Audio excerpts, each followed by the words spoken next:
Hi, Melissa. Hello, my beautiful sister. How are you? Peace and blessings to you. I think this is going to end up being a monthly thing with us. We're just going to talk all the time, right? That Exactly. Like that would be welcome. you're one of my favorite people, so I have to get your opinion on some things. You know what I mean? We definitely have kindred spirits. Yes, we do. Yes, we do. So,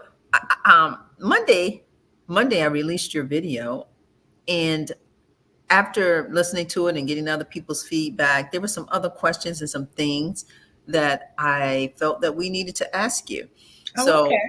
this is the entrepreneur, the pod, but this is the afterthought. Okay. All the things that I thought about after we stopped talking. Which happens. you know, so, and it's nice to get someone's opinion. It's another brand new day. Things have happened, and their perspective might be changed a little bit. So it's really nice to have the opportunity to ask the questions again. So I thank you for love taking the that. time. You're welcome. The afterthought. Let's go.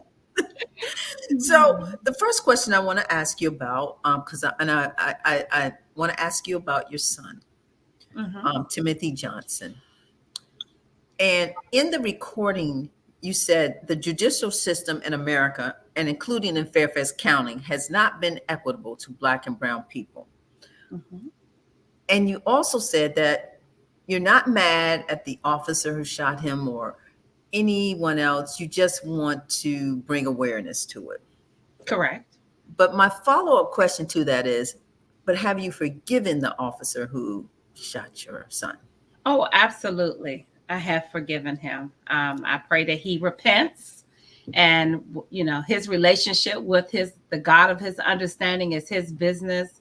But definitely, I have to forgive. I strongly the foundation of who I am and my faith is how can I go to my heavenly Father to ask for forgiveness if I have aught in my heart against someone else? And so, yes, I've forgiven him. So you explained to me that a lot, they say people pass in threes, but it seems like you've had 6 or 7 passes in the last 5 years. And so my question to you is, how do you deal with that grief? Like, how have you started to really heal? Because if your sister, your son, your all these people in your immediate family who are gone.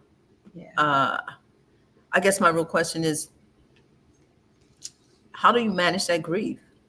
Let me back up for 1 second about the forgiveness piece.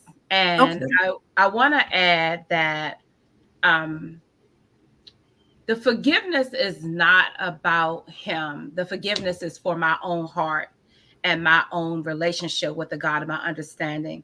And then the second piece about the forgiveness is you know forgiveness doesn't mean it doesn't hurt. It doesn't mean it's not painful. It doesn't mean it's not hard.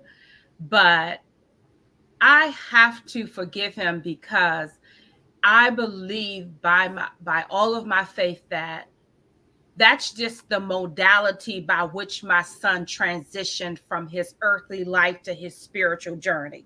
No one took my son's life. We don't know how we get to go. If you look in the book of Ecclesiastes, there is a time and a season for everything. Like we all got to go away from here. It is appointed to every person to die. And so we just don't get to choose the modality by which that happened. We would like to be like grandmama and them and just fall quietly to sleep at a nice old 107 years old, but that just does not happen for everybody. And sometimes it's during tragic and arduous circumstances and situations, and it can be painful. And so that helped with the healing process to have a mindset around no one took my son's life.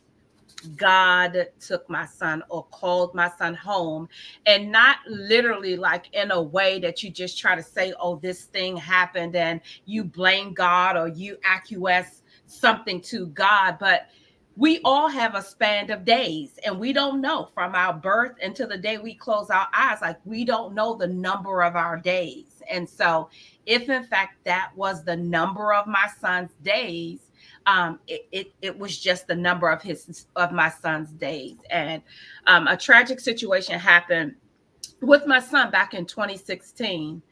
And the mother of this young lady got on the news and said, like, no one took my daughter's life. The Lord called her home. And with such grace and such humility and such joy, that is definitely the healing posture that also was afforded to me to take as well too. And so, and then again, back to the grief part and dealing with so many losses in my family. I think it's just like anything else, sister. It's just like whatever is your lot to deal with, you just have to deal with it, or else you will be a miserable, Yes.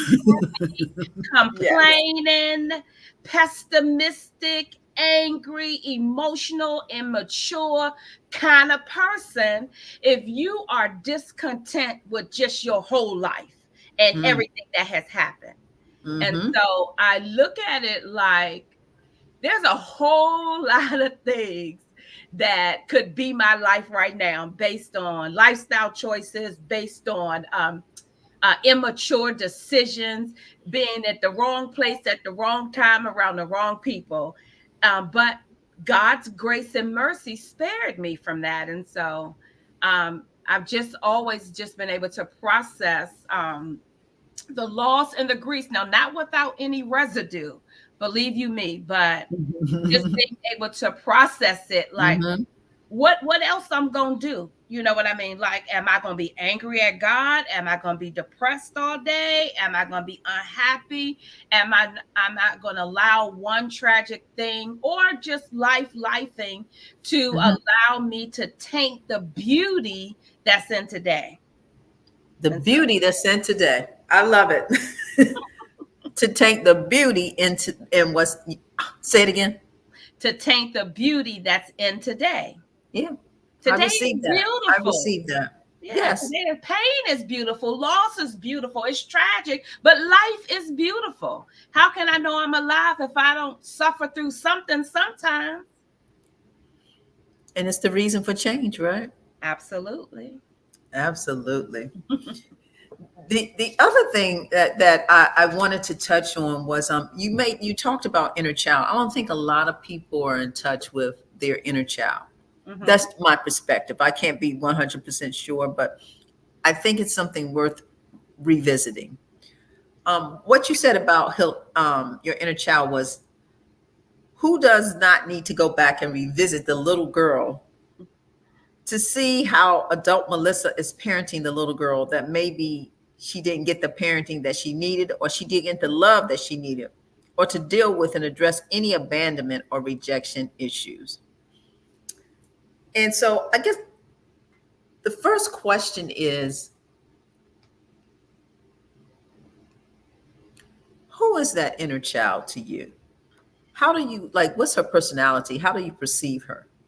So the first recognition from like the healed or adult Melissa, a recognition of the little child was just some behaviors, like some behaviors of having temper tantrums, some behaviors of insanity, like repeating the same things and expecting the same results, some deeper insane behaviors of repeating the same things when you know you're gonna get the same result. And so that was the work that began that portion of my healing journey, to recognize that if you say you love yourself, then how do you practice self love toward yourself? And self love is not just external, like taking a bubble bath or going to nature or meditating. And like, so how are you going inside to deal with, I call it like the seat of your emotions or your womb, to see exactly how you show up in the world, like how you react to stuff, how you respond to something. Like, what's your get up like? What's your recovery like when you get a blow to the gut? how are you moving, through your life's journey, no longer being the victim or, crying foul, but getting the lesson, that whatever the feeling that experience came to teach you, getting the lesson out of it so that it's a blessing and that you don't have to repeat it. And so I started going back to therapy. I've always gone to therapy, but I started going back to therapy, I guess, around 2019. And then, especially when the pandemic hit, my therapist and I know how to talk the therapeutic jargon, but this time I decided, like, to say, I don't know what's wrong with me. Like, I'm just here because I know how to diagnose myself. And I think a lot of times in therapy, we do that. We want to go to the therapist to tell them what's wrong with us. And then as soon as somebody doesn't, uh, uh, uh, um, I'm trying to think of a good way how to say this. As soon as somebody just don't agree with everything you said, then you think it's not a good match because you don't want to be challenged or you really don't want to take a look at yourself. And so I just said, I don't know what's wrong with me, but I recognize at this point that I'm a part in the solution. I'm a part of an equation to my problem. I had ended a relationship. Actually, I was engaged to be married. And after really just being honest, it was not all his fault. I played a role in that. And so in taking that time of healing and self-introspection and self-examination, looking at myself and say, okay, what's some of your patterns? What's some of your behavior? How can you identify some of your character flaws? How are you acting out in some areas that are causing you to be stagnant? And then after that honest self-appraisal, and I think it's a gift for anybody to be able to sit down and be honest with themselves, to really look at, where you are, how did you get here? You didn't just get here by yourself. You didn't come out the womb and name yourself Tanya. You know what I mean? Like, what influenced you? Your education, your family dynamic, your social dynamic, what you watched on television, where you went to school. If you were the middle child, like, you had all of these external influences that helped shape who you are today. And then what part of that robbed some of the innocence or did not equip you with the right skills that you need to just handle conflict or difficult situations or life when life is lifing. And so that was the inner child work that began, or that was the catalyst that began it. Going to therapy, not giving myself a diagnosis, and just saying, I recognize that I have a lot of temper tantrums. I have temper tantrums with myself, and I have temper tantrums with other people. And at that point, it was actually so physical that you might even see my lower lip pout out when I wasn't getting my way, especially if it's a romantic relationship and I'm not getting my way. You might see some pouting involved. And I realized that I was practicing behaviors like overeating and other kind of isms or devices that really wasn't saying self-love. And there was some unmanageability involved in my spiritual growth, in my finances, in my health, in my emotions. And so being able to go back to the little girl to try to see what is going on, and I already knew, like, I had rejection issues and abandonment issues because of my family of origin and just my family dynamic of how I grew up.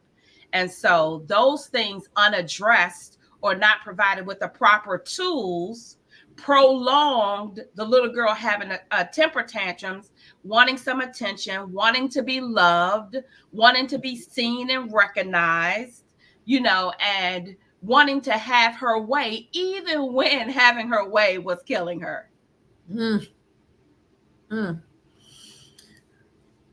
So you've said a lot. When did you first hear about inner child? Like, what does that mean to you personally?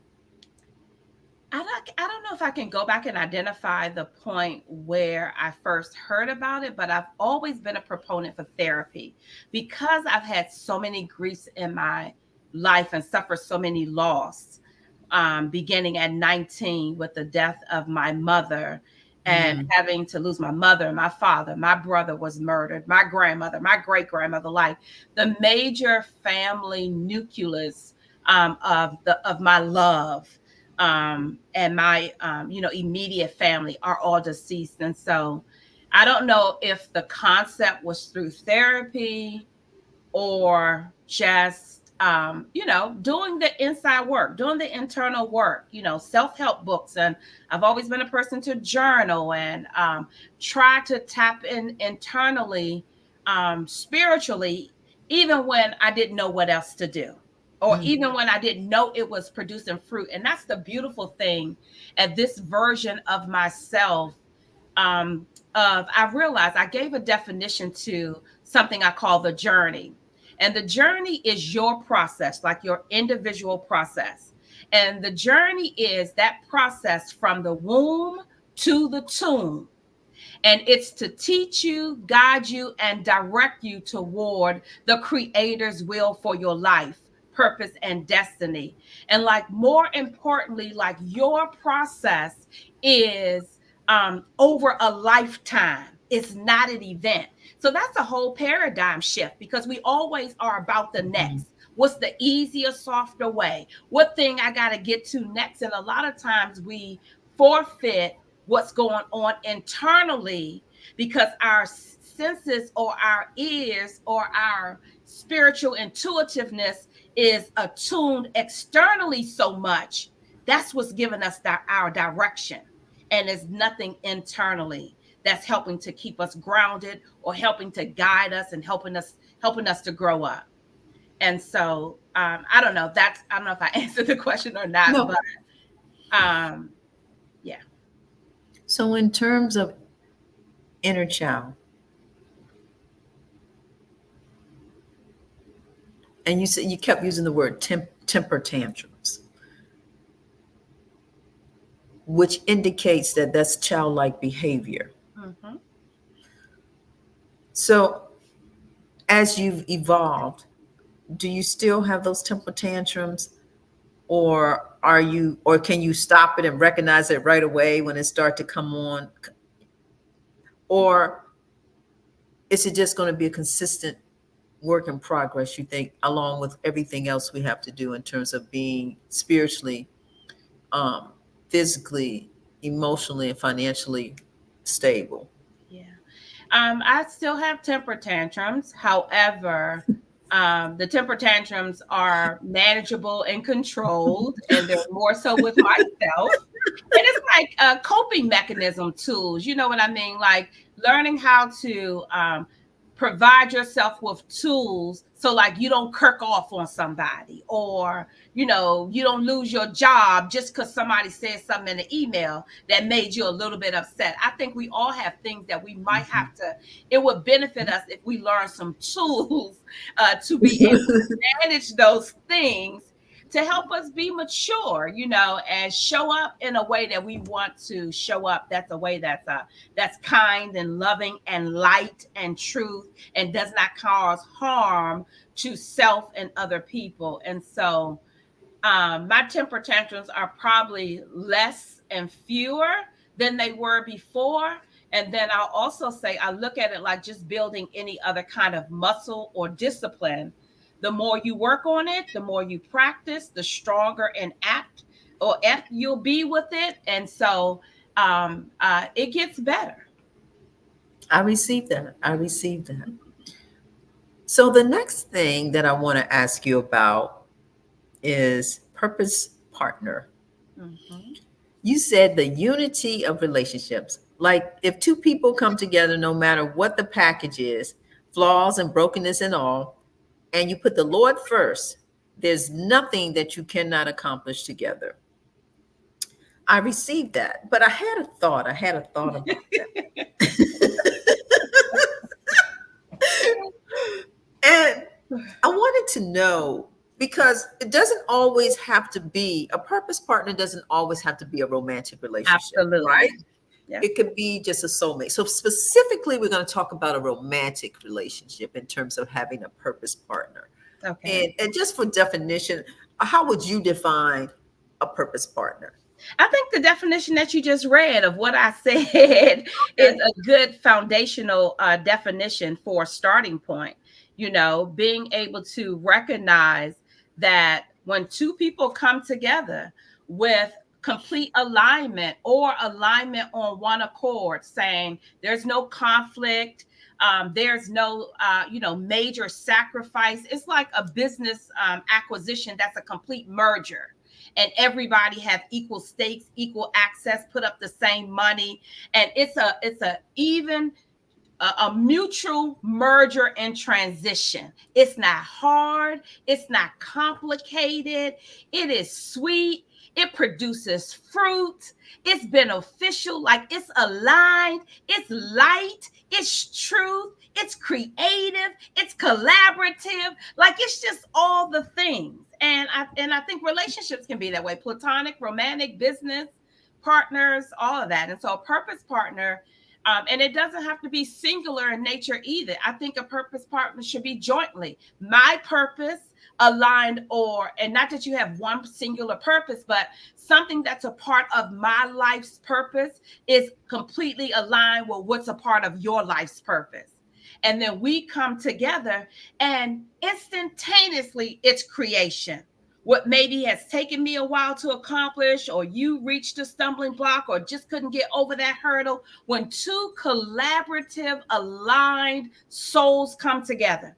And then, of course, adding the Lord, in that. And you have successful mergers without people having to be religious, or, maybe say Jesus or something like that. But, and so I'm coming from it from my spiritual foundation or my faith. And so, I just believe that a lot of times we hinder ourselves. And I heard Bishop Jake say this not too long ago about people, women running around looking for to come up, or looking for what somebody bringing to the table. He said, I wouldn't have never got with nobody if they looked at me in my West Virginia days with run over shoes, couldn't rub Mhm. two pennies together, and all of that, and then look what he and his wife have built together. But he wasn't that then.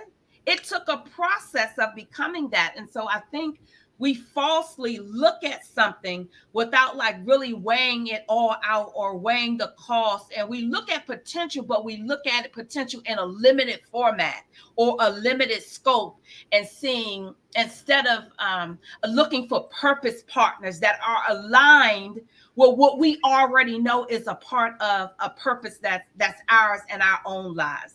Not knowing where you are or what you're supposed to be doing, and you just hook up with somebody, and then you, next thing you know, you all helping them and helping them with their business and helping them do this, and you done sold into them, and you done sold into potential, and then you depleted and left with nothing. That's not what I'm talking about. The purpose aligns, and it's mutually benefited, and it's like it's just this creative merger. And so I have not experienced that in love, but I've experienced that in collaborative partnerships. Okay. Okay. you know So you were preaching about sowing into someone else. We all seem to fall into that pattern where we start to forget ourselves. We get lost and we start supporting, supporting, supporting. And so the real question I have for you is, how do you stop that? I think a lot of people fall into that bag easily. So how do you stop it right before it goes too far? Where do yeah, you find the fork in the road? I think one, somebody has to be personally like awake. Like you have to have I receive it. emotional intelligence of your own self. Like who you are, what role you played, what are your negotiables and your deal breakers. And be able to like set healthy boundaries. Like you have to have had to have done some work on yourself.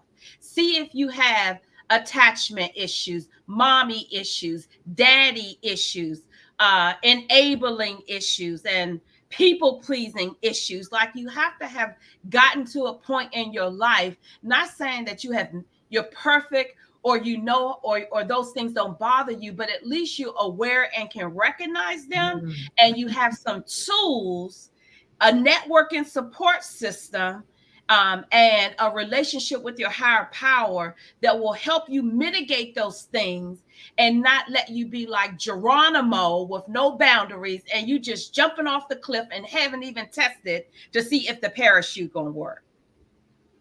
So you jumped off and the parachute doesn't work, right? And you looked up and 10 years have gone by and you know it's not working, but you continue to stay. Mhm. What would you say to that person? I would say to that person, sister or brother, one, go to therapy. Really just, Mhm. I just don't, I think therapy is just so underrated. Like, we need help. I receive We, that. we I need, agree with you. I just don't think you can be Black in America, four, five, six generations post slavery, and not have any family of origin issues. Either you recognize them or not, spiritual, physical, psychological, or whatever. And so that's the first thing. And then the second thing is, I just think, I don't know. I just think if once you seek outside help, excuse me, Alexa, stop. Sorry about that. Um, Alexa, stop. Okay. yeah, she just giving me my alert. But yeah, it just takes some self-awareness. I'm writing this ebook to do this master class. And the ebook is about this strategic download I believe my higher power, whom I call God or the Lord Jesus Christ, gave me. And it helped me chronologically put into like a four strategic plan that really has been this journey that I've been on. And the first model in the plan is self examination.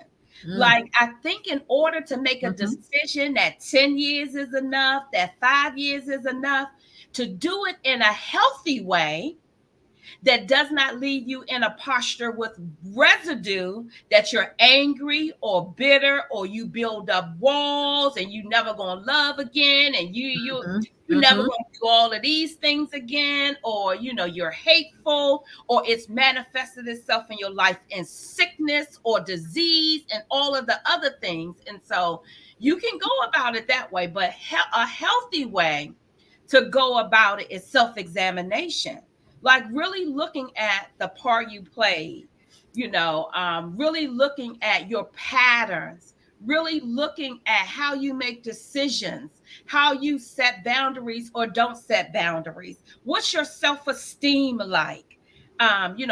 What's your value of your self-worth like? What's your honesty and integrity, your communication style like? And so Mhm. it just takes this internal and external self examination to like go through the things to really be able to clearly look at self first. Um, and then once you look at self, the second step in my model is called self appraisal. And the self appraisal piece allows you to really like be honest with yourself.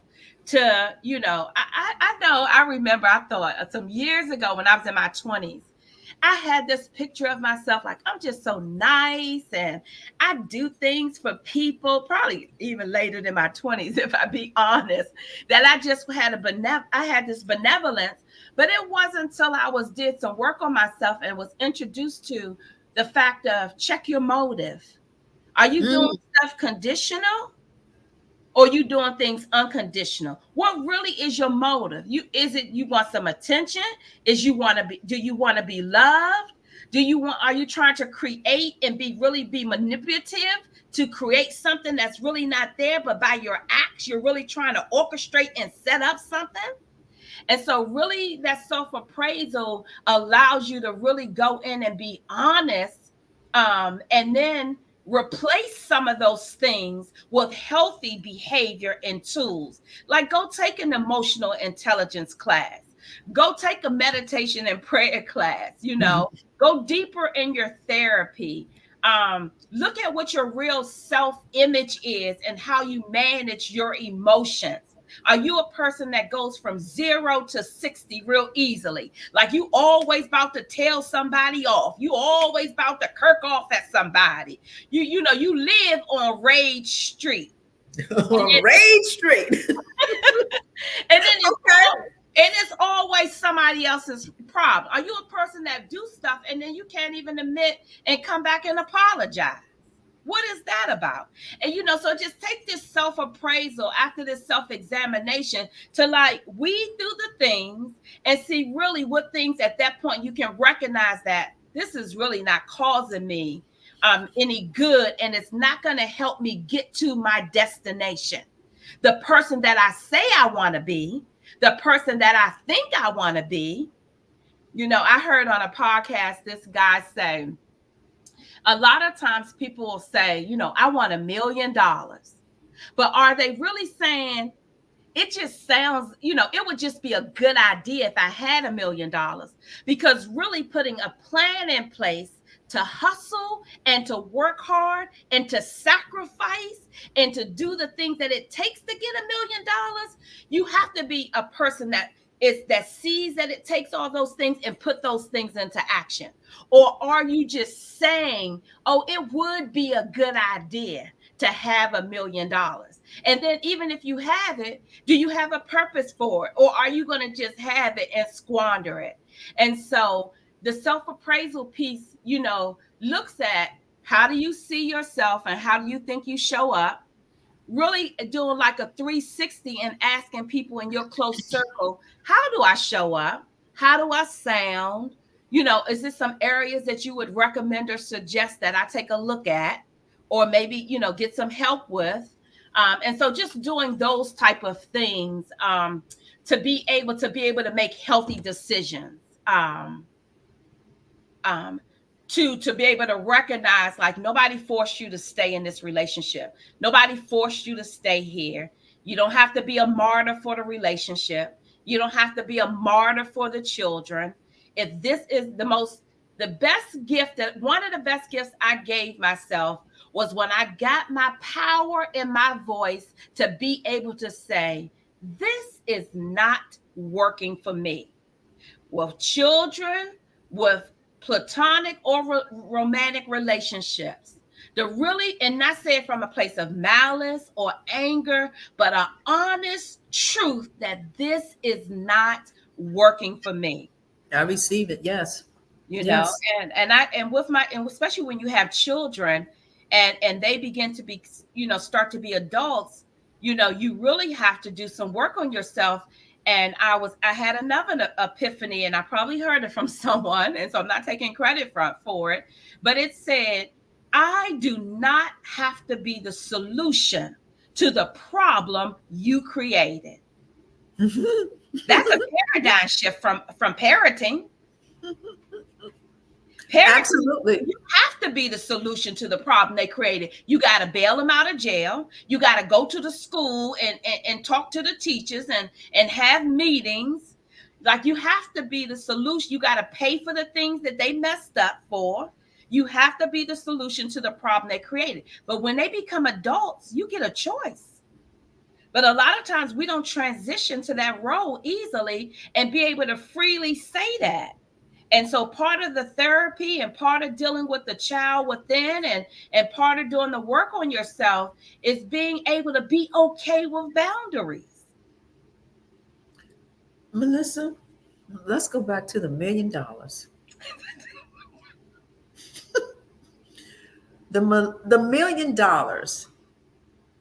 I received everything you said about that, but can I just add a small point to that? Yes. Oftentimes, and I heard the guy who wrote the book, The Psychology of Money, say this on a podcast. He said, oftentimes people want $1 million in the bank. And he says, when I hear that, what I hear is they just want $1 million to spend. That's why they never really work towards it. Same Because concept. they don't have a true purpose for it. Yeah. They don't know how to get to it. So he says, every time I hear someone say that, I think, oh, they just want $1 million to spend. Mm-hmm. And I thought, wow, that's a paradigm shift, right? It is. It really same concept. It really, really Right? is. You know, and Mhm. that's like the fourth model in my tool, self-actualization. How do I see 5 years from now? What does Melissa look like? What does Melissa smell like? What does Melissa sound like? What stage is Melissa on? What demographic is she speaking to? What resources does she need? What destiny helpers does she need? And I realized, and actually this was like an aha moment for me last week. I had been in Alaska, and God showed me that I was in my season of self-actualization. Like I wrote that tool in 2022. I taught on that tool, but it was only in part. It has been chronologically following my life. And it's like I picked up this book, and I looked at it. It asked you a question. It said pain comes in the book. The book is called Calling in the One. And in one chapter in the book called Calling in the One by Catherine Woodard Thomas, it says pain has a purpose. And my therapist, Valerie Noblin, says this all the time. Pain is she calls her she. Pain is a teacher, and she comes to bring you wisdom. That's a paradigm shift. We don't want pain. We don't like pain. We won't do anything and spend every dime we have to get rid of pain. But pain comes to teach something. It comes to teach a beautiful lesson and to provide some wisdom and a skill set. And so the book said pain came to do three things, and it came to heal. And when I looked at my life, I was like, okay, I've been in pain. I'm on my healing journey. I've been in therapy. I've been doing introspection and working on myself. This is a healed version of Melissa. And it said pain came to heal. Pain also comes to help you look and get a healthy perspective on your childhood. Pain comes to show you those hurt areas, and actually has you look at the narrative that has helped shape the adult person that you are, the narrative that they told you about you, the narrative that you believe that they said about you, the narrative that you even said about you and believed about you. Mm-hmm.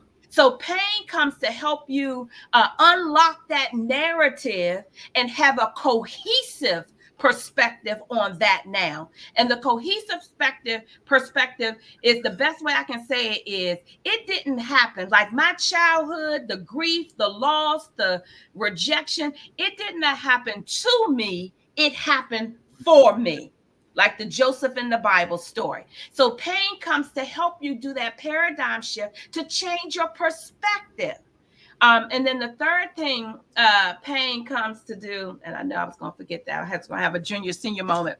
But the story is that I could say yes in the affirmative, that all of those things, I was in a posture that I saw that I had healed from. And I was like, okay. And so, what she was trying to get you to do, and I think it's so poignant for Black women, especially, is how many times do we set out on a course to get to a destination, and our point of reference is the past? No. Say it again. How many times do we Do set out on a destination and our point of reference is the we, past? is the past? No, You it should get not be. It should not be, but It we should have to definitely not be. learn. We have to learn to take all of that past energy, all that hater energy, all that negative deficit energy, and transform it to I need $1 million so I can build kingdom wealth. I need Woo! $1 million so I can go and do this. Like, see yourself, and that's what the chapter is saying. See yourself now with the end in mind. So that's a paradigm shift. I don't see myself to the future because I need the past to recompense something to me. So here it is. As if I can say one other thing about that. If we're using the past as our point of reference, then we're wasting our life. Whew. because we can't go back to that part. But if we live in the future, the same way, if oftentimes, just think of this theory, Melissa. Mm-hmm. If I'm living my life in the past, I usually repeat the past. But if I'm living my life in the future and focus on the future, then I get what I deserve in the future, Yeah. right? Yeah. So the past is the past, and as you Everybody said, don't it's have that gifting though. Everybody don't. You are a forward thinker, you are creative, and it's like everybody don't have the exact same skill sets to pull themselves up by the bootstraps. Sometimes life has been hard. Raising children, being a single parent, or divorce, or going through medical issues, or just no family support, no village. Like a lot of nuances come into play that kind of cover up that superpower or that knowledge that is a path forward. well. Let me ask you this, Melissa, or could it be? Mm-hmm. Could it possibly be that they have a blind spot? Because if I don't know what I don't know, if I think the past is all I have, Yeah. if nobody's ever said to me that the past is really, and you digested it, you truly digested, the past is the past. Create your future and take the wisdom of your lessons. Lessons are, as you've said so succinctly, lessons are only to give you wisdom to move forward to your true destiny. I'm trying to catch up right now financially. I did not have a financial acumen, if you will, growing up, of learning how to save money or learning how to invest, or all money was cop money or rob Peter to pay Paul money.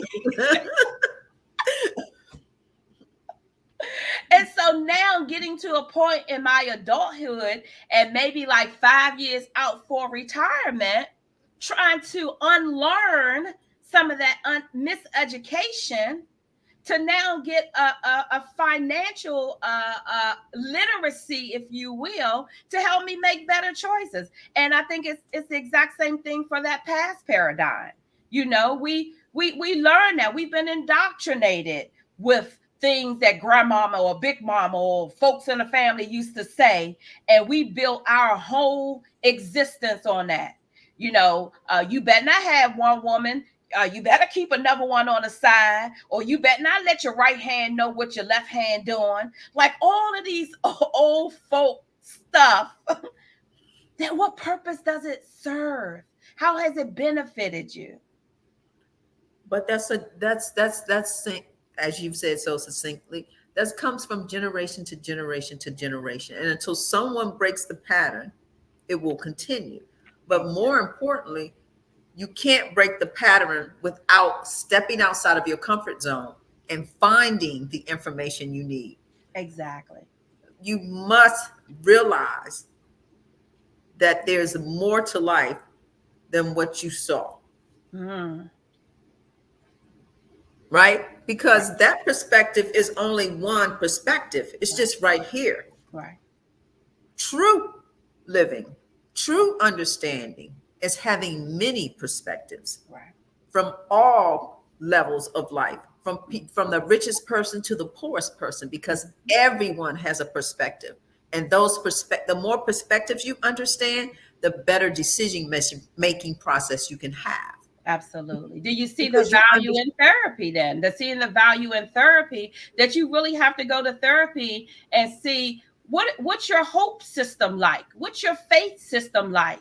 Do I really believe that I can achieve those things and I can have those things? Or do I suffer with fear of failure or imposter syndrome? You know what I mean? Like I can't actualize or see myself in the future because I have all this stuff in my womb about fear of failure, or I'm not going to make it, or I need help, you know, or I need somebody to give me something in order to do it. You know, and so really being able to see what tools in there are good and what ideologies in there are no longer are not useful to you. And the other point is, it's like, do I have all my ducks in a row before I can move forward? Mm, Do I have all my ducks in a row? And what I've learned is you don't need to have all your ducks in a row. What you need to do is move, Mm, because you learn in the process, not in the waiting for everything to get succinctly in order. One, step two, I got all that. No, you learn in the process. right, right. And so Mm-hmm.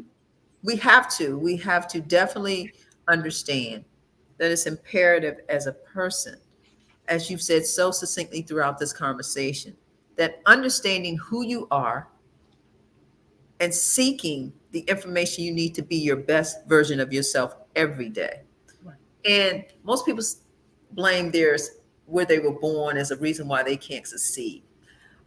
That's totally left field in my mind, because if you believe in God, He gave you everything you need, and all the answers are within. But you have to take the moment to sit and listen and work that muscle every day, having that conversation with your higher self and your higher God. Yeah, And you'll be surprised the things that drop into your spirit. yeah, You'll start to see the universe line things up for you. yeah. And you put So, the work in and loose the unrealistic expectations. It takes you back to the definition I gave of the journey. You know, sometimes I didn't realize how much faith I had until I got over to the other side of something. mm, And so it's not like the big win. It's the events that occur, the wins and the losses through the journey. And the journey occurs over a lifetime. Like the scripture that it says, all things work together for the good of them that love the Lord and who are the called according to his purpose. So that all things means all things. All things are pliable. All things are lessons. All things are content. Things are materials for you to go and do some research, to ponder on, to meditate on, to feast on, whatever. And so, um, but what does it really take to for a person individually to get a micro vantage point of their life and not a micro. So that get a makes sense. macro, macro, instead of a micro. That's a transition. That's a process, you know. And so when you go in internally and when you put the work in and when you go seeking, you will find. I believe so. Uh, amen. That's all I can say. Is amen, sis. Yes, indeed. Yes, indeed. I want to say that this has been a pleasure as always. Thank you. When we start to talk and we start I to talking, know, I know. it is what it is. I'm grateful for you coming back to the afterthought, so we could just clear up a couple things and just further the conversation. Hopefully, that someone will hear this and they'll learn something, and it'll push them forward. And that's the only goal of this podcast. But more importantly, it's called the InnerPreneur because it's about the business of yourself, being the Love best it. version of yourself. So thank you. I appreciate you, Melissa. Thank you. You know that we will be speaking again, right? Thank you so much. I appreciate it as well. It's always a pleasure to talk to you and to be in your company. Amen, sister. It's All back right. at you. Peace and blessings. Peace and blessings. Bye bye, Bye everybody. bye.